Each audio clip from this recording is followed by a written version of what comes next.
I begin by wrapping the potato with the meat. I cover the entire potato and carefully shape the meat around it with my hands.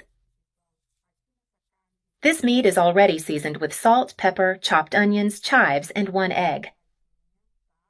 I also added some flour to give it firmness and make the mixture easier to handle. Now, it's just a matter of covering all the potatoes in this way. The potatoes I'm using are already pre-cooked. They are not raw. This step is important to ensure they are fully cooked when they go into the oven. Now that all the meatballs are ready, I place them on the baking tray.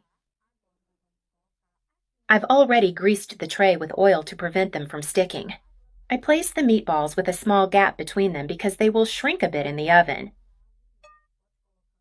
Now I brush each one with oil to make sure they turn golden and crispy. Try this at home and let me know how it turns out for you. This recipe is a different way to prepare potatoes with meat, perfect for a special lunch or dinner with the family. The meatballs are on the tray with space between them to ensure even cooking. I generously brush each one with oil to guarantee an irresistible crispiness in the end. Now I put them in the oven, which is already preheated to 350 degrees, for 40 minutes. While the meatballs are baking, I'll prepare a delicious sauce. I've already added some oil. Now I add a chopped onion, half a green bell pepper, half a red bell pepper, and half a yellow bell pepper. I season with 1 teaspoon of salt, 1 teaspoon of paprika, and half a teaspoon of black pepper. I also add half a cup of tomato sauce and 7 tablespoons of water.